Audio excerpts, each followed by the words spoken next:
Services, also more officially our financial planner at Emergent Financial Services. And so we're going to welcome both of them here. We're going to have a discussion, a little bit of what happened last year, and a little just bit of what we're thinking going rear forward. view mirror, right? See what happened and, why maybe it happened and kind of comparing. I mean, it'd be nice to, what I'd like to do is compare 2020 to 2021 because I think it's a perfect way to show how things change over time. Exactly. We always talk about change and asset allocation. It's a perfect example. So I thought I'd bring some, this time I brought notes so that I don't have to use my memory completely. Well, this time I didn't bring notes, so. Well, you can use your memory. Yeah, exactly. it's his memory. What was 2021 again? Last year. No, okay, that's right. Be sure to like and share. Tell everyone get cozy, get your café con leche, and sit down and enjoy the show. Yeah, that'd be great. Looking forward to this, guys. It's going to be like Monday morning. It is. It's going to be a little It won't be as chat. heated as Monday morning. It won't be as heated. We'll try to be on our best behavior Exactly. since we're in public. We won't be able to throw things at each other. But it'll be similar discussions. That's right. What would happen at the Emergent conference table.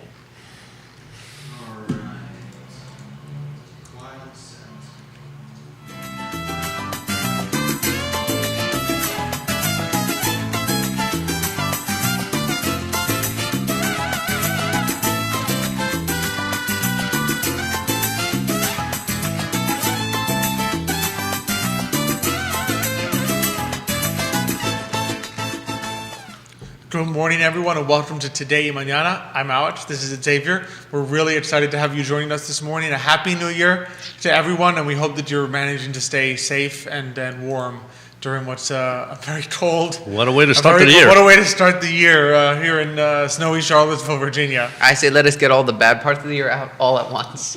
First few days. First few days, get everything wrong out all at once. The market's down, everything, just get it all out. Wait, who is that? Who is this talking? This other voice that you hear is Nicholas Erpy. He's joining us today. I know, it says in the bottom in case. He didn't even get a chance to introduce you yet. I know, he just starts talking instantly. I always just go right in. You just cannot keep this man away from a microphone, really. obviously. The moment we put him on a seat, he starts talking. I didn't talk in the little bit before the intro bit. So this is Nicholas Erpy. He is the CMO of Emergent Financial Services. We're very happy to have you joining us today, Nicholas. I'm glad you could make it. Thank you, Alex. We're glad so far that he did make it. We'll see if we're glad at the end of the show that he could make it. He always has good insights, right? He does. Yeah. He does. He has some good takes. And while he's My never outsides are even better. to put it this way, he's never shy about sharing his insights. Never. We'll put it that way. We'll put it that way. As always, just want to do a few thank yous. We are presented by Emergent Financial Services. We are powered by GBS Financial Services, by Seaville Picnic, by Vite Spirits, by Aqua Seaville Hand Car Wash, and one of our newest sponsors by Craddock Serious Insurance, Miguel. And Miguel, our friends, that's right. That they could come on board with Today Mañana and just support us. And of course, we're always proud to be with Ford Adelante, the premier Latino networking group here in Charlottesville, Virginia. And interesting because, like GBS Financial, we're having him next week, which we're going to have talk Johan about on taxes, next week. We're going to have... it's not just winter, but it's also the beginning of tax season. And I know how much everybody just loves that. Everyone's favorite get prepared time of year. to pay the IRS what they're due. It's painful. My favorite time of the year. Exactly. So Johan is thankfully... After Christmas, of course. After Christmas. You love opening your gifts at Christmas, and then you say, let's see what my tax returns look That's right, like. exactly. Let's see how much I either owe to the IRS or how much I lent them in an interest-free loan. That just doesn't happen anymore. When I was young, a couple times, I would do that. Well, but then I realized, wait a minute, what am I doing people purposefully overpay, and then are like, but I get the refund, just because they're so scared. It's always my number one thing I tell people, like, a refund on April 15th. If the government is giving you back money on April 15th, it means that you gave them an interest-free loan the rest of the year. That's all I'm saying. They're just paying you back. Listen, in the old days, when interest rates were like, somewhere in the teens, that was a lot of money. Yeah, they I mean, should have today, paid since 15%. interest rates are so low, maybe, but let's still, put it this way. the Yeah, but concept the of them opportunity having our cost for money. you That's is true. still Let's put it higher. this way: if you delay in paying the IRS for a year, Yeah. they charge you interest on that loan. They don't say just pay me back the same amount. I won't charge you anything Yeah. extra. We can talk about that next We week. can talk 'cause about that next week when we have you on. I have some. So he's going to join us, and of course Stephanie Nevada from Seaville Picnic is going to join us next week. To see all the- Super. Okay. The amazing things she's been doing.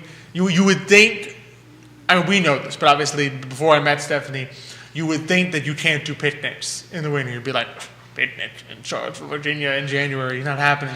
But the pictures that you will see next week. of the Picnic in things- the snow, is that what you're trying to say? picnicking that she pulls off. No, she puts them in like on rooftop places. There was one that looked like it was on the top of it's not Commonwealth anymore. It's the one. Passiflora? Is that? No. Over here Oh. in downtown? It's the club, the Common House. Common House. Common Oh, House okay. instead of Commonwealth. Common House.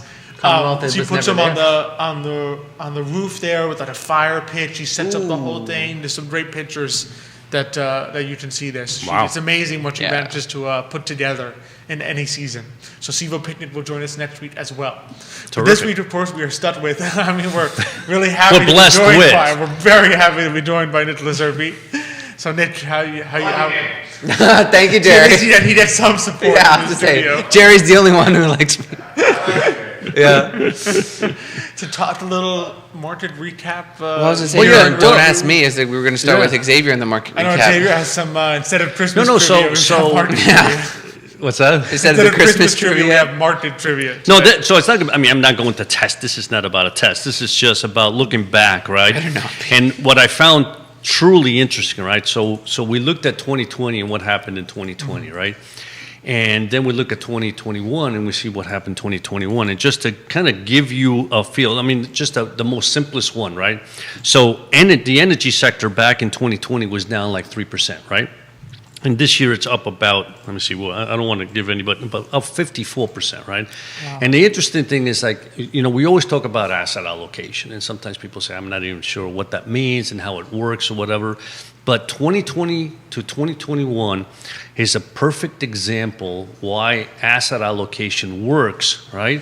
And why it's so important, right? To Because, rebalance. yes, to rebalance, because the goal is, what am I looking at over the next, whatever it may be, whatever your goal is, 2 years, 5 years, 10 years, 30 years, right? Doesn't matter, whatever that goal is, you create a balanced portfolio that says, I want to get to Y, I'm at X, and I want to get to Y, and how do I get there? In other words, if you're expecting an annualized 5% return, 7% return, 10% return, how do I get there? What do I need to do to get there, right? So you create a structure, right, by investing in various funds that will hopefully get you there, right? But if you leave that alone, sometimes it's just, It in other gets words, out of it's whack. not the optimal. It's not that it's not that you won't get there, but it's not the Is that optimal at some point solution. it will no longer be the structure that you put together? I mean, if you made a structure that's 50% stocks, 50% bonds to be the simplest one, and stocks go up like gangbusters and bonds go down, at some point, your portfolio is going to look like it's 70% stocks, 30% bonds, and it won't be what you wanted anymore. That's Because you correct. sat there and said, no, I wanted 50-50, and now it's 70-30, and it's a completely different portfolio. Because of the fact that, obviously, when something goes up, its market value, the percent of your portfolio that it is, increases. But more importantly, right? So I'm going to give you, so these are, and again, I'm just giving you stats only because it kind of highlights what we're talking about, right? And so forget about bonds, right? Forget about the mixture of bonds and Gone. stocks. Bonds are gone. We'll talk about Gone. bonds later. But forget about bonds. So just in the equity markets, right? I mean, you have small cap, in other words, small companies. You have growth companies. You have value companies. Value companies are the large companies like Costco, right? Where they're already set there. They're strong companies. They pay out good dividends.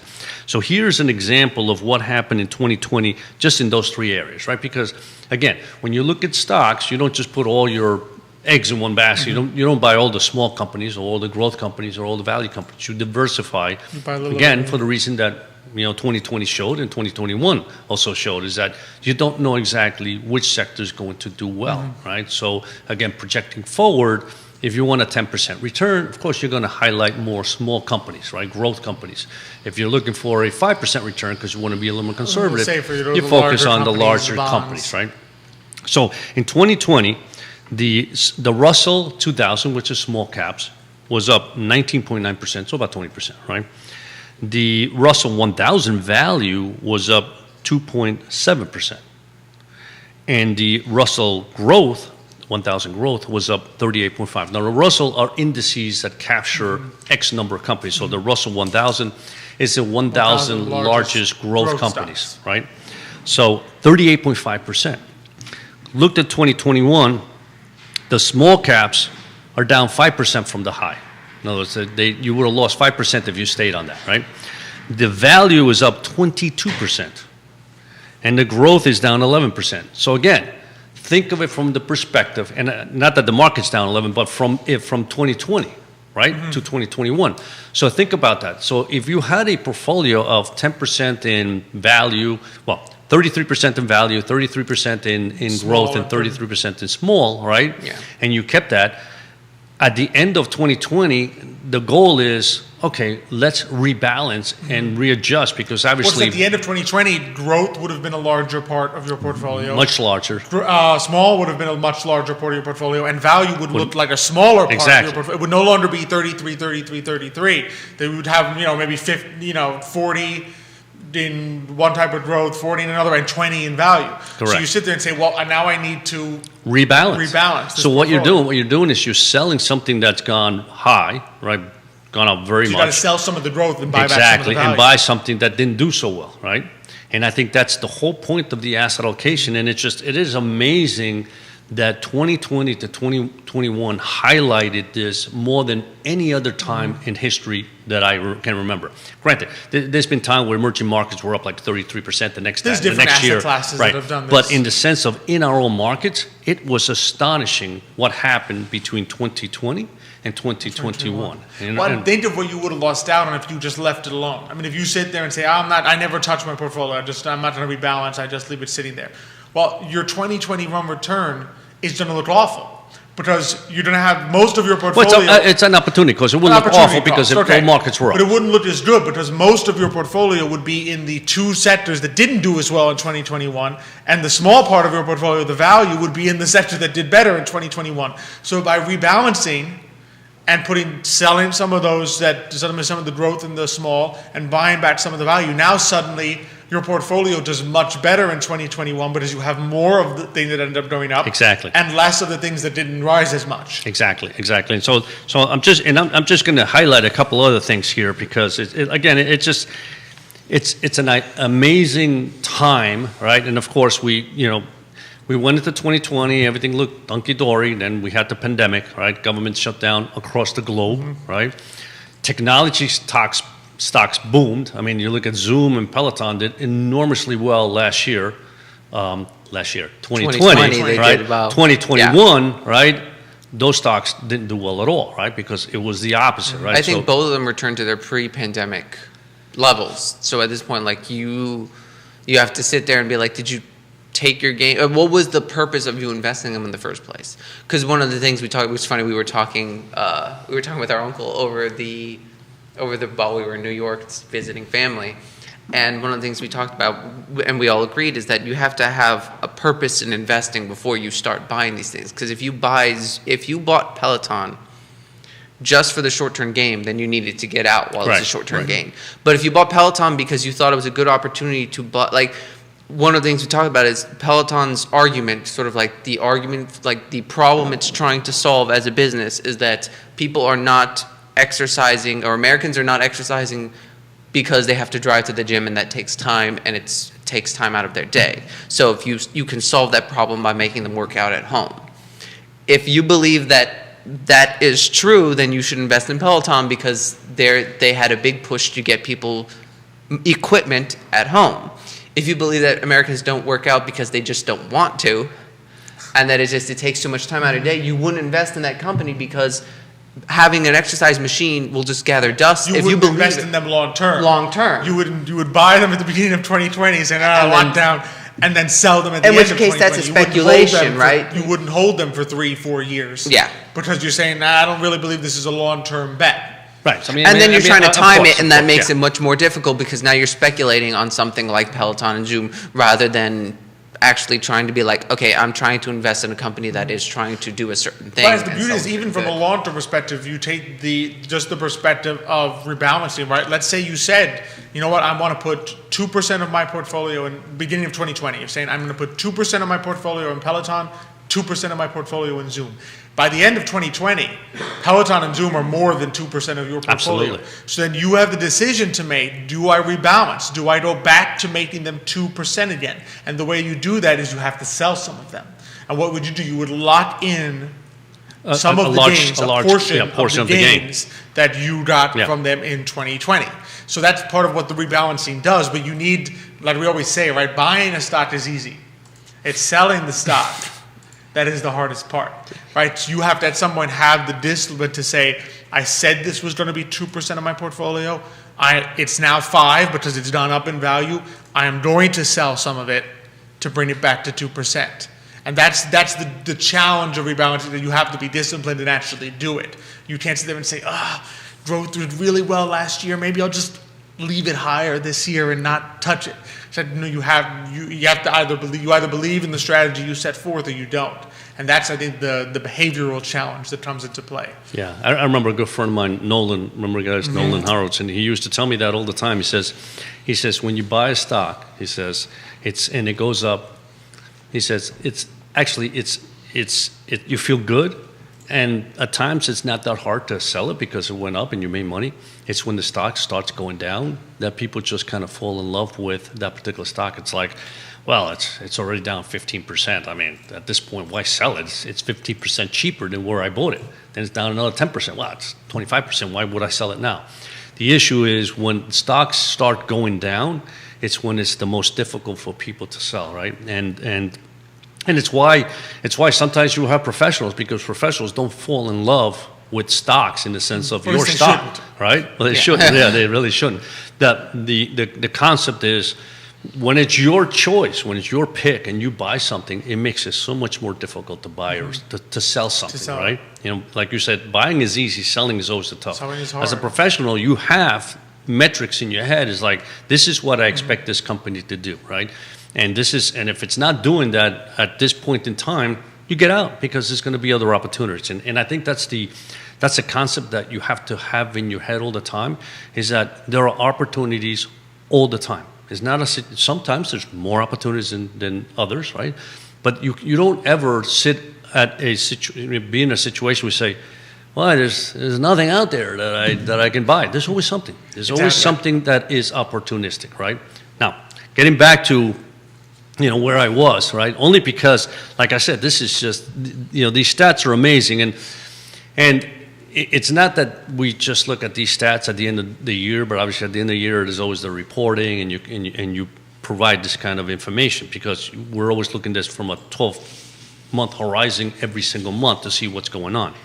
But the Dow Jones REIT index, right, in 2021 was up 41%. And of course, we all know that real estate went through the roof this year, right?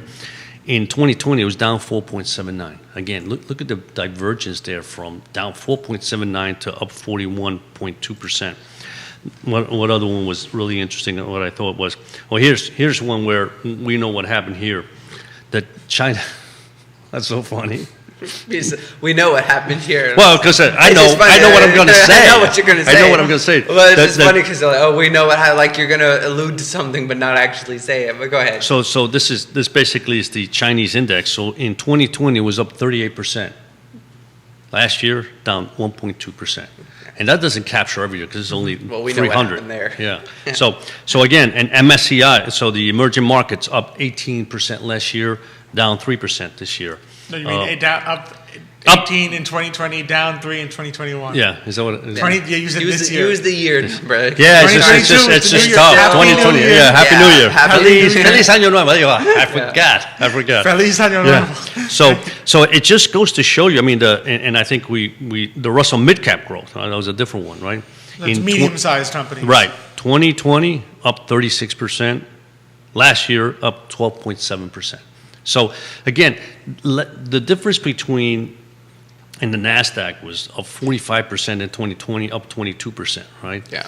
And the difference that we saw from 2020 to 2021, right? Just because of the shift in what was happening in the economy, what was happening across the globe, is just unbelievable, right?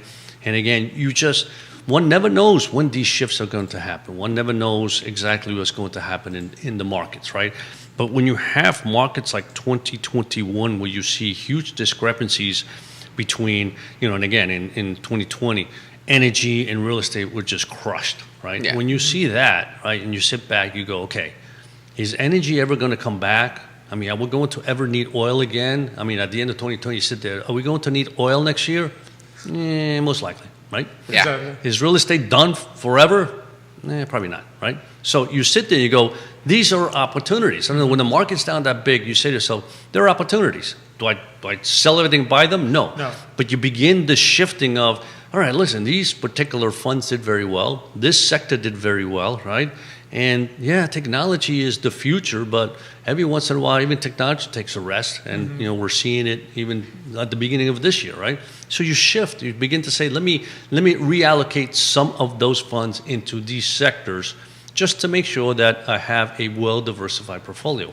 And by doing that is where you continue to have that growth in your portfolio that basically captures, more often than not, markets that, they got beat up on a particular year, and they may get beat up a second year.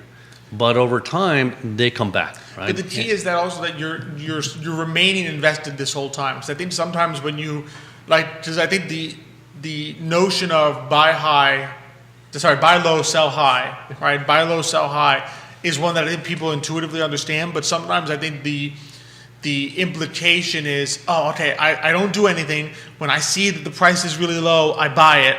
And then when I see the price is high, I sell it all, right? What we're saying here is what you're changing is the percentage. In other words, you're always in, just as an example, right? You're always in growth.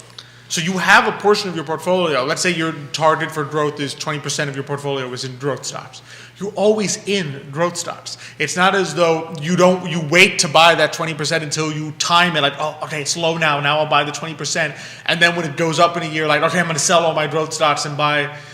By trying to do that, you're always going to be behind the curve, trying to pick who's going to win the next year and everything. The key is that you're always in growth. So let's say that it doesn't pan out, like we talked about. Okay, the rebalancing happened, but growth did great again. No problem. That's right. You were still in growth. You still had That's 20% of your portfolio in growth. So that's the key, is that when you rebalance and you use asset allocation, you're always invested in everything.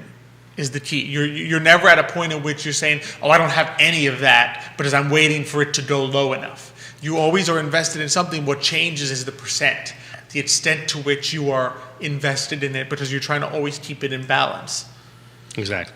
And then just two more quick points on these things, and then we can kind of get into. We have an audience question. Okay. From Kevin. Do you want to finish these for Kevin? No. We have questions. in our live audience has questions. There goes the neighborhood. All right. I'll read Kevin Higgins, and then we'll do the audience one. So Kevin asked, "What are your thoughts on significant Amazon investments into Go Green companies like Rivian and Clean Energy Fuels, which is renewable natural gas? Is this a glimpse into our investment future?" Oh no, there's no doubt. I mean, we've talked about clean energy, robotics, space, and we'll talk a little bit about that. And as a matter of fact, our quarterly focuses on some of that. But again, these are areas that are extremely opportunistic and important. Starting in 2021, if you said, do you think clean energy is going to be important? You would have said, absolutely, clean energy. Mm-hmm. How did clean energy do last year? It was down, I think, like 15, 16%. So in other words, is it a good sector to be in? Yes. But your outlook has to be long in that, right? Because they are very small companies. It's a growth sector. So you got to say, I'm in this for the next 10 to 15 years, not I'm in this for a short period of time. Yeah. And you have to go in there. If the market's down 17% one year, say, time to put a little more, right? You got to buy. I mean, if you believe in clean energy, if you believe in the sector, you buy more. If you're a non-believer and don't think that that's going to work, then that's up to you, right? Yeah. But the point, if you believe that that's something that's going to, over time, do well, absolutely. I mean, I look at, I think it was the ETF iClean. like I said, I don't remember exactly how much that was down, but it was down a lot compared to the rest of the market. It was the opposite of the hot take, right? The hot take at the beginning of 2021 was clean energy is going to have a great year. Well, sure, That's because, right. because we expected with the Plus, they had a great year in 2020. Yes. But you sit there and say it didn't, but that shouldn't change your long-term outlook. Exactly. Yeah. Well, because part of the thing is a lot of people in 2020 when we started to see all this like huge push for investment in green energy, one of the things is you see a lot of people like taking companies that they thought were going to be in 5 years going to expand and be able to take over the market or expand, and they were investing in them, but the problem is that 5 years, you can't expect 5 years of returns in 2 years, in the sense that these companies are still competing also with each other, which is another important point. Like, That's right. Amazon is investing in these companies, but if you look at like the fuel cell industry or the batteries, like there's no consensus right now as to which battery or which type of battery is going to be the clean energy battery of the future, right? I mean, Elon Musk was like Plug Power was a big winner in 2020. That's right. But Elon Musk said Plug Power's batteries aren't going to be the way of the future. Who's right? We don't know, right? There's hydrogen. There's another company, Ballard Power, that they're going a different route that unfortunately slipped my mind right away. But everyone's got their own. You know, how is it going to work? We were just talking to a gentleman, Alex and I, a couple of weeks ago, that was saying that there's an Israeli company that wants to make, in a sense, interchangeable batteries, such that like it's not that you go home and charge them, but you go to a battery station where your battery is taken and replaced with an already charged battery. So it's just so you can go instead of sitting there at 4 to 8 hours. Yeah, it's not a matter of you going home and plugging in your battery. You don't have one battery that takes. They're charging batteries constantly, and then we'll take out your battery and replace it. Gotcha. So like almost like those stations at like the like NASCAR the way you do that. where you pop out. Because the guys because that's how he described it's down there in the car. The mechanic is looking up and replacing the battery. You're gonna drive over. You drive over it. You gotta lift the car to change the battery. No. They're gonna have the guy underneath you. You're driving over a hole in the ground. It's like the NASCAR. Really? That's the theory. Holy cow. It's like like I'm trying to explain the NASCAR. You know how they drive into the I'm pit, they familiar take with off the wheels, and they put everything back on. They replace everything out. Within seconds. Yeah, I mean, for Pete's sake, I they didn't might as know well that. plug in. See, I learned something new. I love this. That's why I was visualizing the guy underneath. I thought you the battery's underneath, and you replace it. I thought you had an inspiration from the good Lord. Which one is it? God, which one? Falls from the heavens. To let me know so I can invest. But no, and so the whole point is that it's not just a matter of like, oh, I think green energy is going to be the future, because it's like, well, sure, we kind of suspect it will be, right? Because it's a better way forward, right? Sure. I mean, think about it. You're going to have a clean energy, and you're going to be able to, and a lot of people are going to be able to generate their own energy without relying on larger companies. So like, yes, everyone will want this, but how is it, what form will it take, and what kind, I mean, there's so much more in-depth science to it. You can't just say, well, green energy will be the future, in which case you could, there's different strategies into that, but there's also sub-strategies. Do you buy battery companies? Is that the way? Do you buy, the companies that make the metals that will be used? Because, I mean, those metals still have to be mined. You can't just diversify.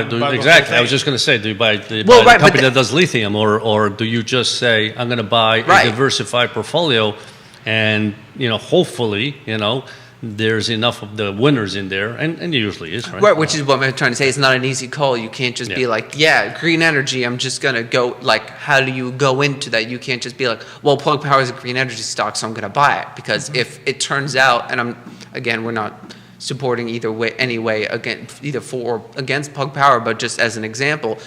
And if you pick them and you're like, this is going to be my green energy play, and it turns out that hydrogen fuel cells are not the future of green energy, you have entirely lost exactly any chance right on the idea of green energy and wrong on the execution. That's one of the keys of trading, right? Is when you purchasing stocks, right? There's two elements. There's the idea and the execution. How do you translate your idea into something that will profit you? Exactly. That will be profitable.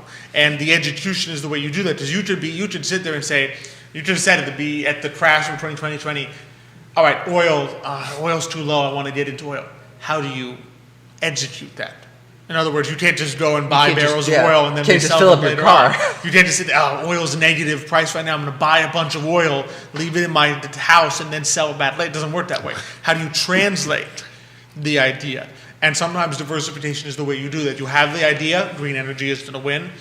How do you execute? You execute through diversification. You say, I'm going to buy them all. Right. Because even though my return won't be as great as if I picked the winner, it won't be as terrible as if I picked the one loser. The last thing you want to happen, right, is that your idea is correct, but your execution is flawed such that you no longer profit on your idea. Well, I always like to use And the the best- eToys listen. Amazon example because eToys was the hot stock way Yeah. back in the tech boom, right? Everyone thought it would convert. eToys? eToys, I yeah. didn't even Because hear of it they before thought now. that toys would go, they thought that they had a better shot of diversifying into other products than Amazon, which was a book company. But it turns out that Amazon found the way forward and you know, ended up being the number one, I mean, somehow. Maybe just the word toys just didn't quite do it.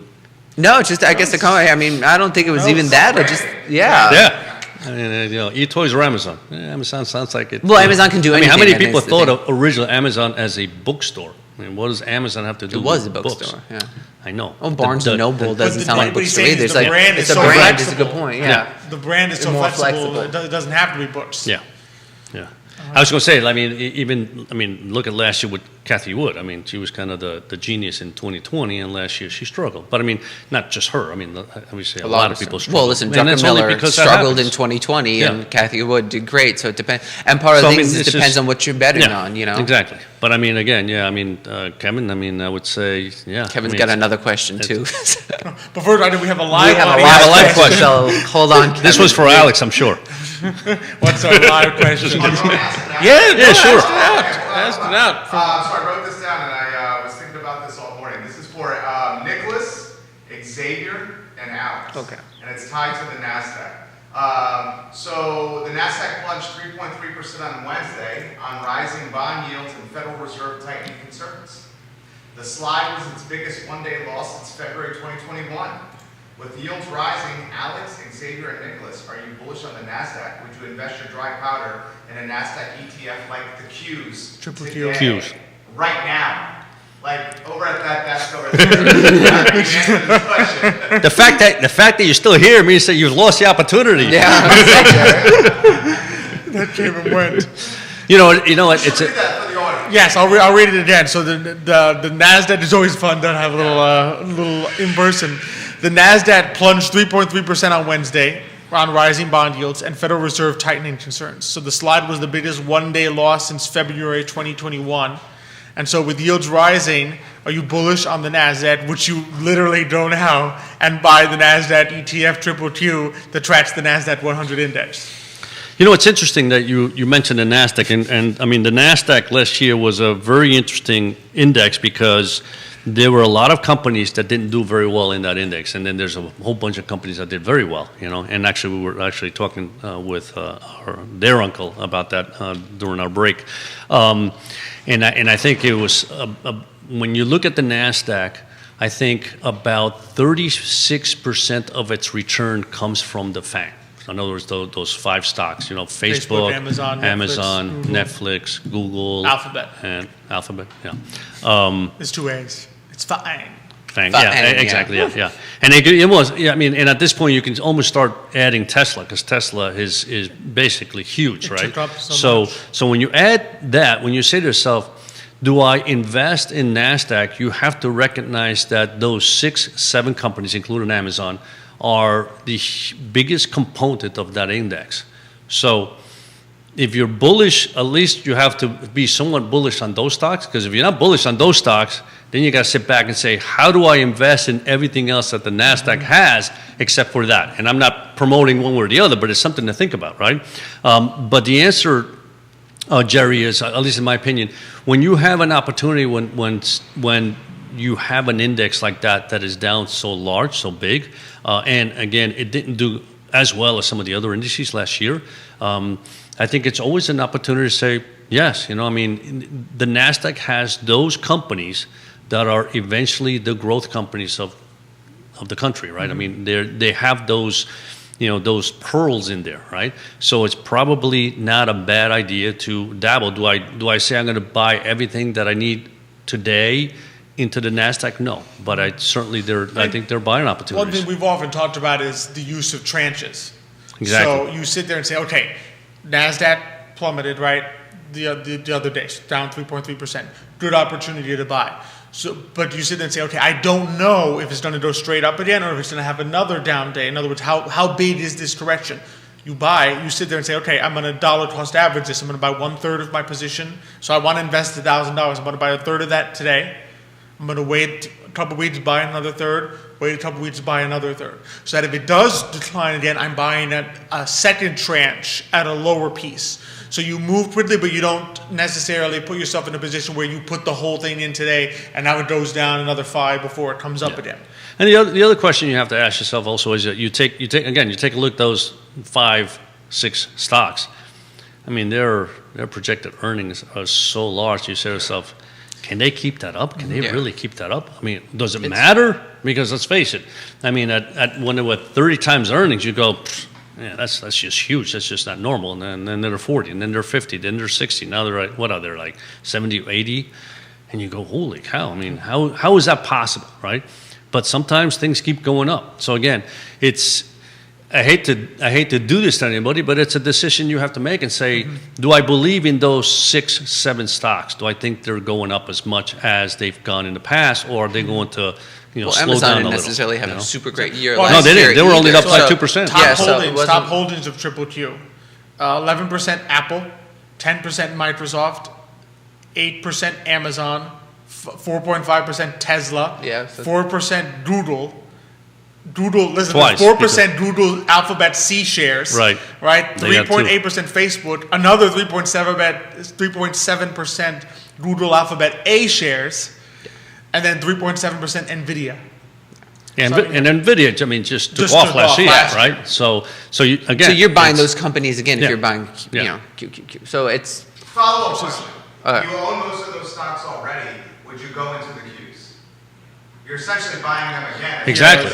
No, I'd find an alternative ETF that doesn't have those. The Nasdaq is full of all sorts of different tech companies and tech stocks and different areas of that. So I mean, like IBB is a Nasdaq biotech index. So if you're looking at like, okay, because that was down too. So if you're like, hey, you know what? I don't necessarily want to buy Amazon, Tesla, Apple, all these things again. You look at something like that and you're like, that's been down. Because the Nasdaq as a whole has been down. You're like, maybe I will take a portion of my portfolio and invest in biotech, or I'll take a portion and invest in, they have other sub. In other words, just look at subsectors of Nasdaq. Exactly. And that's something we actually talk to people a lot about, because it's why it's important, particularly if you don't have a financial professional doing this, you have to do your research on the funds, because a lot of times people will come to us with portfolios, either that they or another financial advisor have created, but in the portfolio. Or worse, the robo-funds. Or the robo-funds. In the portfolio, we'll go through some of the funds in there and say, this fund, top holding, Microsoft, 5%. This fund, top holding, Microsoft, 5%. This fund, top holding, Microsoft. But before you know it, 5% of your entire portfolio is in Microsoft, because it's the top holding in 5 different funds. That's right. And each fund claims to have a different purpose. But because they're all investing in Microsoft, you have no idea until you do that research. Oh my goodness, 5% of my entire portfolio is in Microsoft. Do I really want 5% of my whole portfolio to be in Microsoft? Exactly. No, and the answer may be yes, but if it's no, you have to know that. So definitely, I mean, if you're already invested in these companies, then the question becomes, do I really want to double down on them? Or do I begin to look for subsectors, funds that are investing in subsectors of the Nasdaq, maybe funds that are not market cap weighted, to say, okay, I can go in here, because anything that's market cap weighted, it's going to have right, those, whether it's the Nasdaq or the S&P 500, your top holdings are going to be Apple, Microsoft, Amazon. Break the Facebook, market cap weighting, just in case there's anybody on the feed that doesn't understand that real quick. Good point. So we got 2 more questions for Kevin, but okay. So market cap weighted. So when you have an index fund or any type of fund, there's 2 ways you can do it. You can say, as the person managing the fund, I'm going to buy the same percentage of every single stock. You could say, I'm going to pick stocks. If I really like Amazon, I'm going to put 30% in Amazon and the rest and everything else. Or you can do what's very common in indexes. So that's the S&P 500, the Russell 1000, which is that they're market cap weighted, which means market cap is the price of the stock multiplied by all the shares of the stock that there are. It's how big the company is in the market. So if you think about it, if you're market cap weighted, that means that the bigger a company is, the more of that company you hold in your fund. So any market cap weighted index, if you think about it, so just as an example, Apple is a tech company, and it is also one of the biggest companies in the entire, probably almost- it's the gonna be- the it's- biggest company. it's gonna be almost a in $4 the trillion US stock company. market, right? So any fund that is market cap weighted that does not specifically exclude tech or Apple, Apple is going to be the biggest part, the Right. biggest holding in that fund. So if you buy an S&P 500 index fund and you buy a Nasdaq top 100 market cap weighted fund, your top holding twice is going to be Apple, because it's going to go straight to the top of both of them because they're market cap weighted. So you might have to find a sector of Nasdaq that doesn't either excludes Apple by definition because it's not in tech or it's in biotech only or it's in healthcare only, or you'll have to find a fund that is not market cap weighted, which says, I don't care that Apple is the biggest one. Apple gets the same percentage in the portfolio as all the other stocks, which is rare. There are not too many funds out there anymore that are doing equal weighted. Most of them are market cap weighted at this point. That's nice. Yeah. Thank you. So now That's we why I have thought we have two more questions. for Kevin. So one is about the future of cryptocurrency, and the other is if Apple, Amazon, and Tesla fall, what do you think the overall impact is to the markets? And I'll let Xavier, if you want to just take Which one do you want to take, Xavier? I don't know if you want to take the second one first, only because it's still going off what we've just been talking about. And then Sure, we I'll can- take the second one first. We'll jump into then- cryptos in a and then we minute. can jump into cryptos, yes. Yeah, I don't think there's any doubt about, I mean, we just kind of made the point that those are such a large portion of so many different indices. And one of the things you also have to remember is that in all the mutual funds, all the ETFs, all the institutions that manage these type of funds also, the minute these particular securities start to go down and any time people start pulling out of the market, guess what? They have to sell the most. They have to sell the top guys the most. So it just permeates that pain, right, by the fact that you have to sell those. So if those 5-6 stocks start, diving, the whole market's going to dive. I mean, there's no doubt about it. I mean, that doesn't mean that there will be stocks that go up. I mean, like I said, look at this year in the Nasdaq. You had, I think it was 85 were up and I don't know, 36 were down or 46 were down. I don't remember the right statistics. So that doesn't mean that there won't be stocks that go up. And we see that in the biotech sector, right? I mean, a particular company that has something that is of extreme use and it passes all the tests, that stock goes through the roof, and it doesn't matter if the market's down 20%, that thing's going up 100, 200%, right? Exactly. So yes, there will be stocks that still go up, but from a market perspective, those are the drivers right now of the market, whether we like it or not. Exactly. And I think one thing to keep in mind is that as much as they dominate, part of this also depends on the reason for their decline. If their decline is more broad spread, right, and the rest of the market isn't rising to compensate that, then they'll drag the whole index down. But if you think about it, I mean, we talked about the fact that what are they now, a quarter of the S&P 500 is those FANG stocks.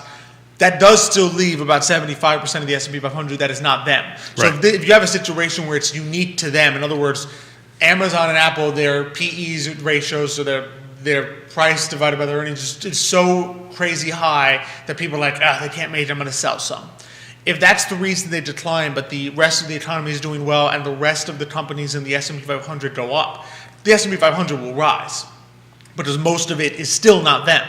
But the issue is obviously if there's a situation where they're all down and nothing else is rising in tandem to compensate, then they'll drag down the performance. The problem is of this the market. contagion, and that's what I always say. I mean, the world's changed so much because of target date funds in particular. I mean, that's a huge elephant in the room, right? And one thing you have to remember is that all these indices, it doesn't work as easy as we think. In other words, if you're an active manager, you can sell Apple, you can sell Facebook, you can sell all those guys anytime you want. If you're an index manager, you cannot just sell those guys. You are now selling everything because you have to sell it in the same percentage. So if there's a huge sell, right, in the market, somebody comes in and is like, oh yeah, I think those guys are going down, therefore I'm pulling out of the S&P 500. Guess what? Everything's going down. Because of the fact that as an S&P 500 index manager, I cannot just sell those stocks. I have to sell everything in a particular percent. So everything begins to go down. Again, there will be nuances, but again, that's market driven by most likely the institutionals, right? So the point is that it's difficult for the S&P 500 to really either go up or down without those guys participating, right? I mean, those guys are the big participators. Can it happen? Yes, but that will be a rare. It's not impossible, Yeah. but it would take everyone else going up in tandem. That's right. Essentially. Yeah. Nate, I'd love to hear your thoughts on the cryptocurrency. On the crypto, yeah. I mean, we've question. had many thoughts- discussions. What do you think? We've had many discussions What about does the future of cryptocurrency look like to you? The problem is like cryptocurrency in general. It's not. It's one of those areas where we have, I guess, conglomerated all of them, and we've created this idea that there are cryptocurrencies. And in reality, when you start diving into them, you realize that they are all different. Bitcoin was not originally meant to be a currency. Ethereum was meant to be some sort of like value traded app creation. So it helps to create apps, create wealth. Right. And then you have Dogecoin, which was a joke. I mean, Dogecoin was started as a joke. All you have to do is based off of type a in meme. Dogecoin and look at the picture of what's Yeah. on this cryptocurrency, and you're It's like, it's the quintessential Doge meme. So it's one of those things that like you're looking at it, and the questions for cryptocurrency are interesting, because one of the things is cryptocurrency will never be able to fully replace other currency as long as countries continue to tax in their own currency.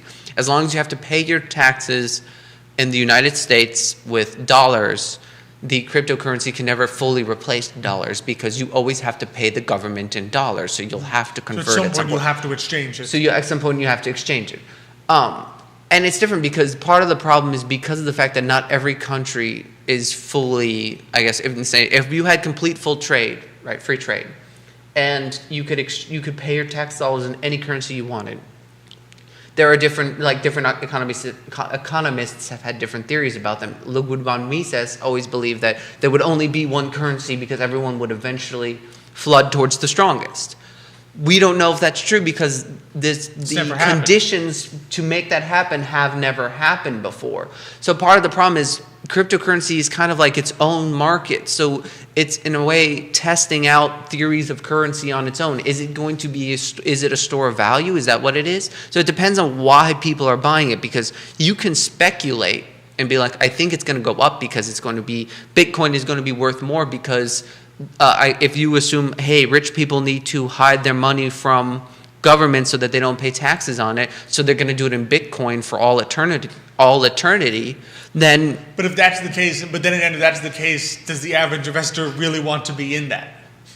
They may or they may not. It depends how much more investor doesn't rich usually people... go into the... No, what I'm saying is that there are already underground economies. Yeah. Right, in which things are... But you've never been able to buy them before. Well, what I'm saying is goods are traded and sold, right?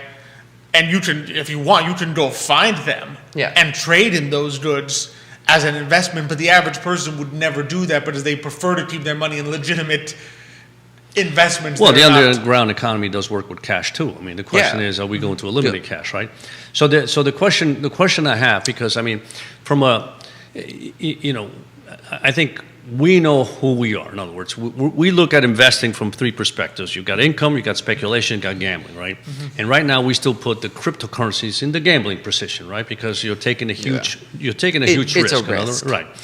A question that I have for you guys, and I know we've talked about it, so it's not a question out of left field, is in the old days, gold and silver and maybe some other commodities were hedges against inflation, right? It seems like that has dissipated, right? I mean, given that we had inflation of 6.8% last year, what you would have expected. Gold did not rise at the levels that we thought, right? I mean, you look at 2008, 2009, where everybody thought inflation was going to go through the roof because the Fed again was beginning to pump money into this economy, right? Their balance sheet began to grow, right? Gold went through the roof, and then we had no inflation back then, right? So here we are, we had inflation that I don't think anybody even saw coming, and gold stood still, but cryptocurrencies went through the roof. So is the cryptocurrency going to be the next hedge against inflation? It could be. I mean, it depends on, again, what we're talking about is like, it depends on why people are buying it and why people are going into it. If it is just a hedge against inflation, then you would see that cryptocurrencies, if inflation tails off, is not going to do as well. But if it's a store of value for people, then it will continue to do better because more people may want to put a store value into it. But it also depends on which cryptocurrency. The question is that would move. We don't know which one's The question is consolidated. whether or and if cryptocurrency will move from gambling to speculation. Right. What I mean by that is gambling is literally the only reason I buy this, and the only reason this goes up is because I expect other people to buy it. Speculation means, at least to me, when I think of speculation, it's like two things. There may be some. in the investment world, probably gambling is also because the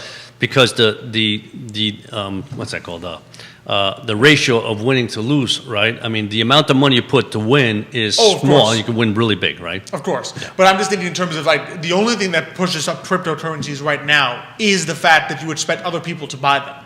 There's no intrinsic value to it. It depends You on can't which even pay one, taxes right? with I mean, it depends Yeah, on which one, which is the part of the problem is that some are arguing that.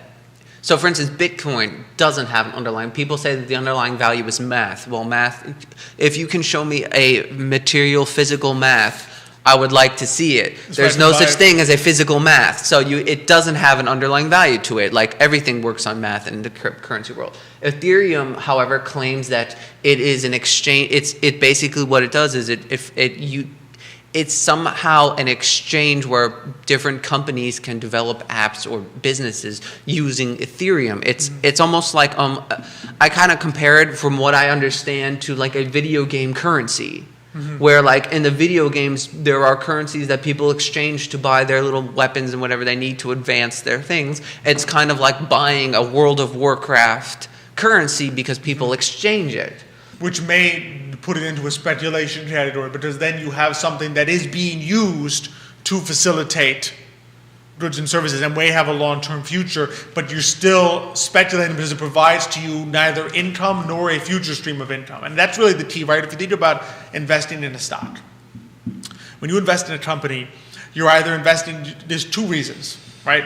A, it provides you with a current stream of income, in other words, it's paying you a dividend, or B, it will provide you with a future stream of income. In other words, you buy a growth stock like Amazon, because at some point Amazon will make a bunch of money and pay it back to you as a shareholder, right? They're making something. The question you have to ask with something like cryptocurrencies is, are there any of them that at some point will be used sufficiently to justify their long-term holding, or am I only buying it because I think other people will buy it? And that's going to be the difference between a short-term philosophy and a long-term philosophy. If you're only buying it because you think other people are going to buy it, then you only want to keep doing it until you think other people will stop buying it. You don't want to be the last guy. You don't want to be the last guy holding the bag. That, Yeah. oh yeah, someone else is going to buy this from me, and then it's like, uh-oh, no one's buying it from me. I'm the guy with the holding the bag. Exactly. Right, so that's the issue, and that's our concern right now, just with the fact that right now there's only a Bitcoin ETF. Exactly. If there were a cryptocurrency ETF with a basket of currencies, we'd be talking a different story. Yes. But the only average retail ETF bet, granted, you can shell out a bunch of money and buy an actual one of these cryptocurrencies on a Forex market, but the risks there are very different. And the But- cost is very high. significantly higher, right? But the only option for the average investor in crypto right now is a Bitcoin bet, not a crypto bet. And so you need to think very carefully, is Bitcoin the one? Because it could be, again, it could be the idea is correct, cryptocurrency is the future, and the execution is wrong, Bitcoin is not the one. Right. The cryptocurrency of the future is one of numerous others, or it's 5 others, none of which is Bitcoin. So that's the issue that I think exists Right now, it's just so to answer your question, Kevin, it's unclear because we are not exactly. I don't think anyone really knows what the purpose of these cryptocurrencies is as of right now, and we will have to wait and see as that develops I how think it government will form. reaction is a big Yes. Yeah. question mark in all of this. Well, because India's already reacted. China's India has reacted negatively. China has reacted negatively. So, I mean, you could get to a point where you have all these cryptocurrencies, and then a future government says, nope, they're all illegal. Even that depends because all They're you being need is pushed- the right one. Because going into space, Luxembourg has declared that any space company headquartered in Luxembourg will not pay any taxes. And the reason why is because they want space-based or asteroid mining companies to be based in there because they suspect that it will be worth trillions of dollars to have them there. And, obviously the growth from that will be huge. If those companies all of a sudden get funded by Bitcoin and Luxembourg allows that because it doesn't really matter because they're not paying taxes, then you could see all of a sudden, like, it doesn't matter if China says no. Is how governments will react. Yeah. So it depends on which government, how will react, how people use the like, how is it going to get, how will these cryptocurrencies be used to convert into real? So you can say it's okay to have, because like the dollar, you can say, well, does it have an underlying value? It's the full faith and credit of the United States. It's at least something because you can also convert it into something of value. If Bitcoin only exists in the, the internet ether, and like you have to convert it back to dollars to literally do anything, then you have a problem. Right now, a lot of companies are accepting payments in Bitcoin. Microsoft, Tesla, all these companies accept Bitcoin payments. El Salvador say, but if they don't, if all of a sudden these companies are like, well, United States has banned it, like we can't pay our if Microsoft can't pay its taxes in Bitcoin, or isn't allowed to convert them back into dollars, it's going to be hard for them to be like, yeah, we're going to keep allowing payments in Bitcoin because it's going to be a nightmare for them. As long as it's still convertible, you can see the argument, but if it gets outright banned, all these cryptocurrencies, the companies are going to drop them too because they're not going to want to hold currency that isn't converted useful. into another currency. So buying it because its underlying value is math will not work. And the issue is like we sit here and say, oh, that would never happen, but it's happened before with gold. Yes. Like most people forget that in the 1930s, FDR did in fact pass a law which required the surrender of gold. That's correct. So if you were trying to use gold as your inflation hedge in the 1930s, said, oh, no, just give me a bunch of gold because I'm worried about, I don't want to hold dollars. At some point, the U.S. government said, no, you can't do that. Come turn in your gold and we'll pay you this amount. So it wasn't outright confiscation. They paid you back, but the amount they paid you was probably worth less than you thought the gold was worth. So, well, remember, there was the fact that you thought the gold was going to be valuable because dollars would be less. Exactly. So there is a history, confiscation. Even in the United States, the government has at times said, no, we do not want a second currency floating around because we want you to hold dollars. All they have to do is declare it counterfeit, and that's it. And that's it. Yeah. So, well, the other thing what I was going to say, certainly from our perspective, when we create portfolios, crypto is not in our asset allocation at this point in time. And we discussed it, and we've got one a of the very major hard reasons, eye on it. Yeah, and one of the major reasons is for that. I mean, there's only one ETF right now, and it is Bitcoin, and we just don't feel comfortable, right? However, as an investor, in a sense of, and I know Alex, you talk about this all the time, and you may have 2, 3, 4% of your portfolio and says, I want to gamble. I want to do something different. I know I have this bundle here that it's targeted for either buying a car, a house, retirement, child's education, whatever it may be, right? Those are in somewhat more safer investments that are going to grow, that are recognizable. And you take a small portion of your portfolio and say, hey, I'm going to buy crypto, or I'm going to buy a particular small company that I think is going to do really well. It's the same concept. In other words, you are literally gambling in the sense that you're betting that it's going to work in your favor, right?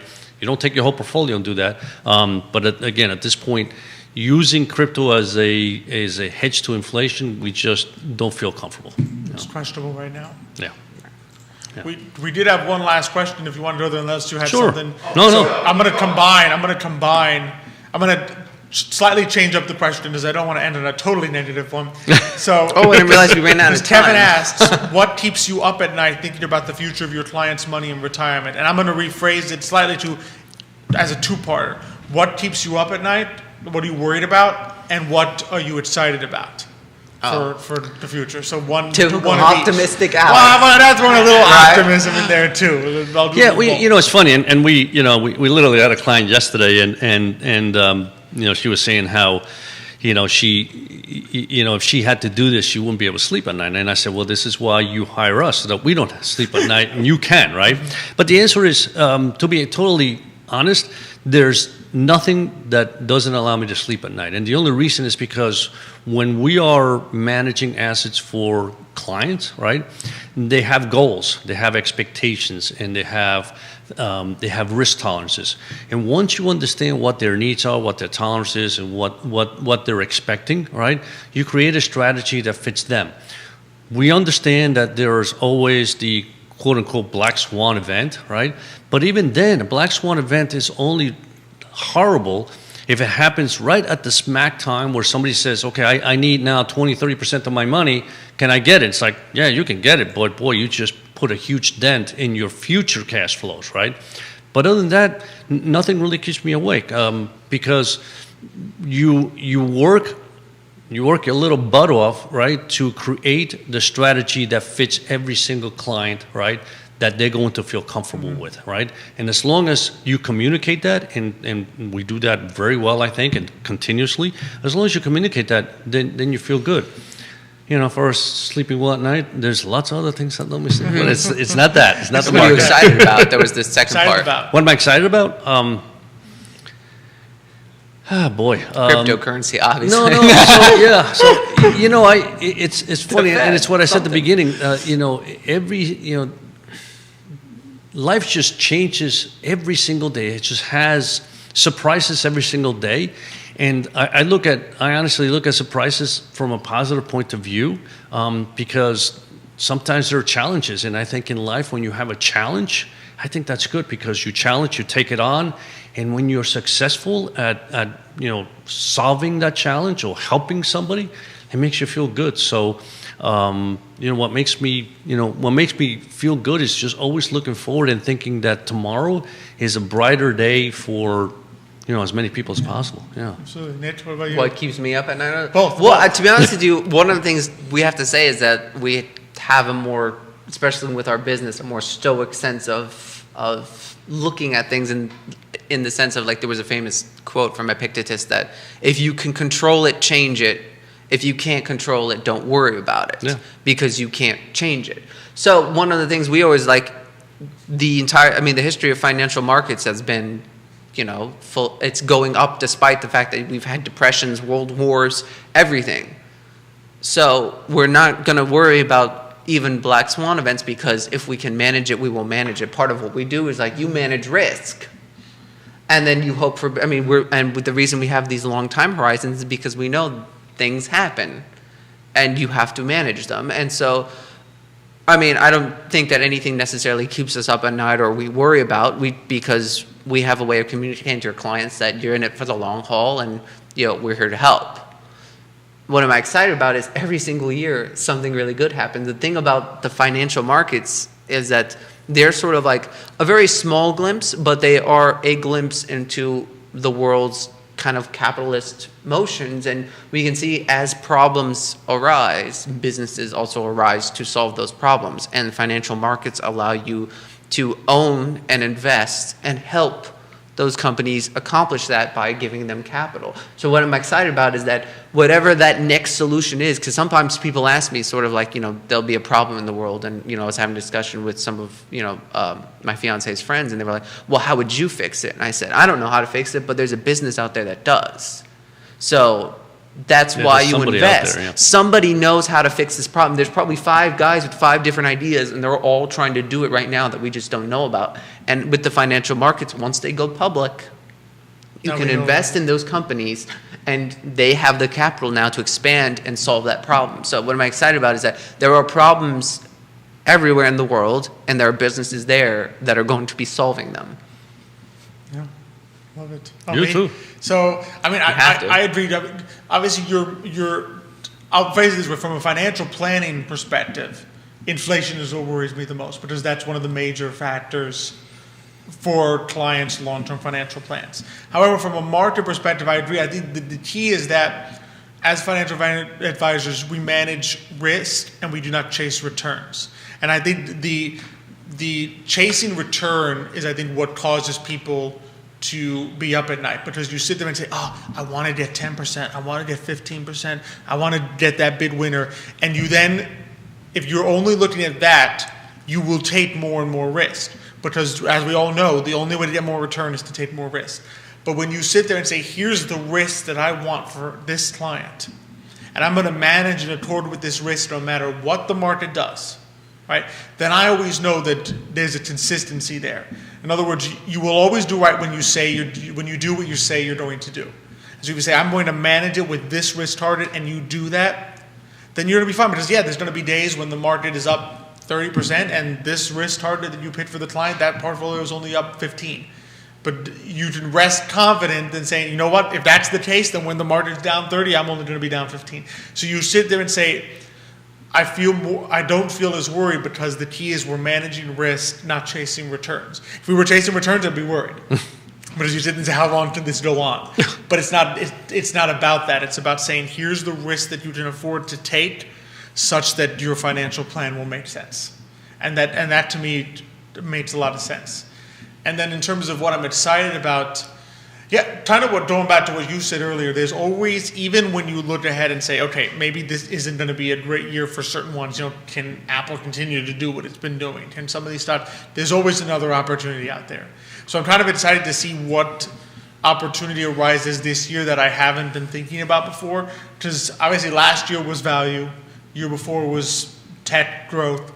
I'm curious, are we going to go back to tech growth this year? Are we going to see maybe emerging markets which haven't really popped in a while? Are we going to see, some other area of the market that hasn't really done well come to the fore this year? And so I'm excited to sort of see what that is, and to see, like you said, what people come up with. So I think it'll be, I'm looking forward. I think it'll be an exciting year. You have it will be. Look positively at it and say, okay, this is going to be an exciting year. We'll see what happens. Yeah, I agree.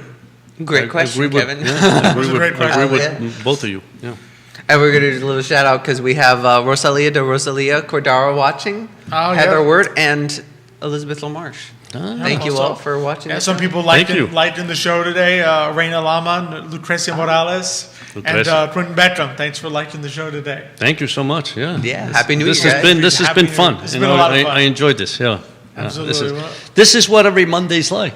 At the Exactly. Emerging Financial Slight Services. glimpse into the Emerging Financial Obviously, we talk about other Services things here and there. And Although we do keep our tempers down on the show. yeah, we certainly do. Yeah. We're really not that. I think anyone who knows us knows we're really not that temperamental. Alex and I get it the most, actually. Ironically enough, you wouldn't guess it. By the way, we were on the show, but he and I are the ones that will have the most disagreement on stuff. And my dad will just sit there and be like, "Wait a second." I would have guessed that. Yeah. Yeah, Dad comes in and says, "Here's the right answer." That's right. You're both wrong. Here's the right answer. Well, that's the nice thing is that usually Alex and I are sort of like a barometer for different ideas, and then my father will just come down and be like, "Okay, let's compromise on this and find a way forward," and usually it works out. There you go. That's where we have it. So just a happy New Year to everyone. We're really excited. So next week, another fantastic show. Yeah. We have in store. Looking forward to that. Both Johan Torres from GBS Financial Services. He's going to talk to us a little bit about what to think about for tax season, a little prep there as we start going into that season.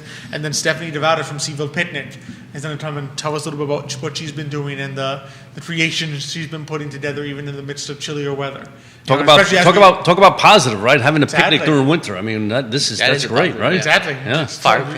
Positivity and ingenuity at work there. So we're going to have them both joining us on the show next week. So just definitely excited for us. We're really excited about our new partners.